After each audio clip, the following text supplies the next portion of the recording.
সহযোগিতার ক্ষেত্রে যে আমি যেগুলো বলেছি, ব্যবসা বাণিজ্য, বিনিয়োগ, সায়েন্টিফিক ক্ষেত্রে, কালচারাল ক্ষেত্রে, জ্বালানি ক্ষেত্রে, সার্বিক সব কিছু, এমনকি ট্যুরিজমের কথাও আসছে যে রাশিয়া তো একটা বিশাল দেশ, ওদের রাশিয়ান রয়্যালটি তো অনেক পুরনো রয়্যালটি ইউরোপে, এবং সেখানে অনেক কিছু ট্যুরিজমের একটা সুযোগ আছে। তারা একটা মধ্যে এখানে অফিসার করতে যাচ্ছে, আগামী দিনে ব্যাংক করতে যাচ্ছে, ব্যাংকের ব্রাঞ্চ করতে যাচ্ছে, আমরা স্বাগত জানিয়েছি। এবং বাংলাদেশের প্রোডাক্ট যখন রাশিয়াতে বিগত দিনে যেভাবে যায়নি, আমরা আশা করছি ওদের সাথে আলাপ আলোচনার মাধ্যমে বাংলাদেশকে রাশিয়াতে কিভাবে শোকেস করা যায়, এই শোকেসিং করে বাংলাদেশি প্রোডাক্টের একটা মার্কেটে আরো বেশি আমরা জায়গা নিতে চাই রাশিয়ান মার্কেটে।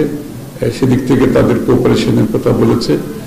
দুই দেশের মধ্যে ফিনান্সিয়াল ট্রানজাকশন যেগুলো বাধাগ্রস্ত ছিল সেগুলোর ব্যাপারে আমরা আলোচনা করেছি। সুতরাং সার্বিকভাবে দুই দেশের যে সম্পর্ক সেটিকে এগিয়ে নিয়ে যাওয়া হবে, যেভাবে আমরা অন্যান্য দেশের সাথে করছি।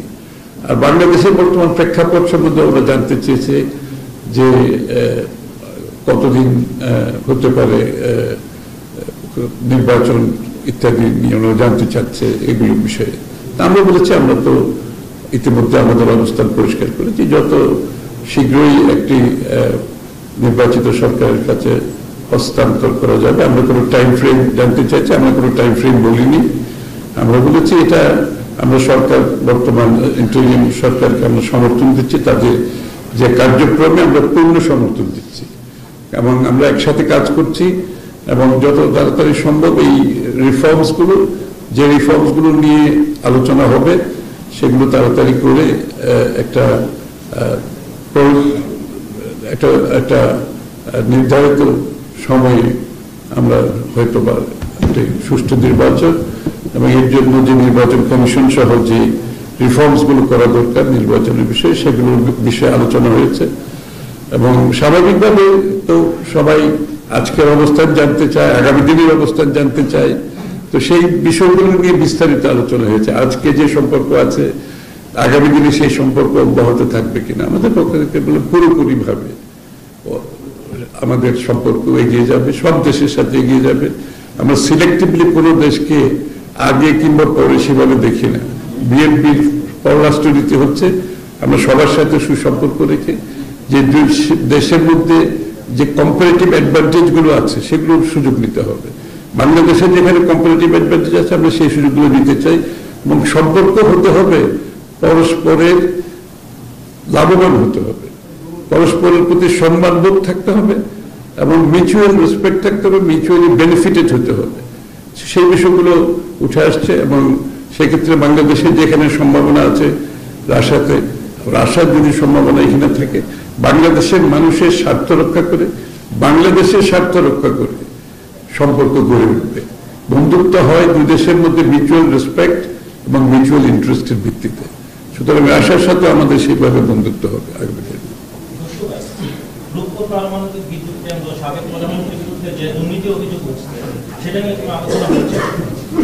না, আমরা তো একটা এক্সপ্লেনেশন দিয়েছি, একটা প্রেস নোটও দিয়েছি ইতিমধ্যে, আপনারা তো পেয়েছেন। তো এই মুহূর্তে তো বিএনপি তো, আমরা তো এই মুহূর্তে তো ক্ষমতাই নাই, সুতরাং এই মুহূর্তে এটা আমরা জাজ করতে পারবো না। বিএনপি ক্ষমতায় আসলে তখন সেটা আলোচনা হতে পারে, কিন্তু যেহেতু এই মুহূর্তে আমরা তো ক্ষমতাই নাই, আমরা ওই তাদের প্রেস নোটটা আমরাও পেয়েছি, আমাদেরকেও দিয়েছে আজকে এখানে। তো সেটা বর্তমান সরকার জাজ করবে, এবং আগামীতে বিএনপি যদি ক্ষমতায় যায়, আমি তো বলেছি সম্পর্ক অর্থনৈতিক, পলিটিক্যাল যেটাই হোক, সাংস্কৃতিক যেটাই হোক, সম্পর্ক হতে হবে বাংলাদেশের মানুষের এটার উপকারিতার উপরে, বাংলাদেশের দেশের উপকারিতার উপরে।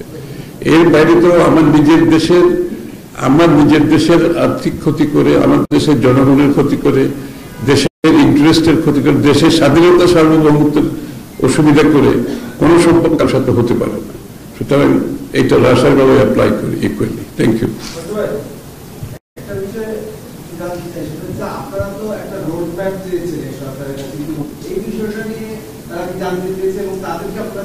না, আমরা তো জানতে চেয়েছে মানে কতদিনের মধ্যে দিন, সবাই যেভাবে আমাদের, এটা তো প্রত্যেকটি কূটনীতিকের একটা একটাই প্রশ্ন, কতদিনে নির্বাচন হবে ইত্যাদি ইত্যাদি সবসময় প্রশ্ন করতে জানতে চাচ্ছে।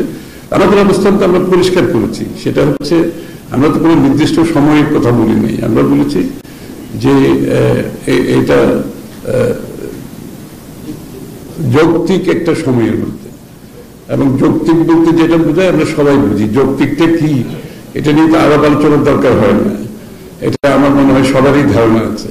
কারণ ইন্টেরিয়াম সরকার ওদের কাজগুলো করতে হবে, দেশের নির্বাচনও হতে হবে, জনগণের সরকারও হতে হবে। সেটা যৌক্তিক সময়ের মধ্যে যদি সম্পন্ন করা যায় সেটা সকলের জন্য ভালো। আমরা হচ্ছে যে গণমাধ্যমে অনেকবার দেখেছি যে নির্বাচন চাওয়া হচ্ছে বিভিন্ন সমাবেশ থেকে, কিন্তু আপনি যখন গভর্নমেন্টের সাথে কথা হয় তখন কিন্তু এই ব্যাপারটা কথা বলা হয় না। আমি তো বলেছি যেটা তো আমাদের অবস্থানটা তো আমরা পরিষ্কার করেছি।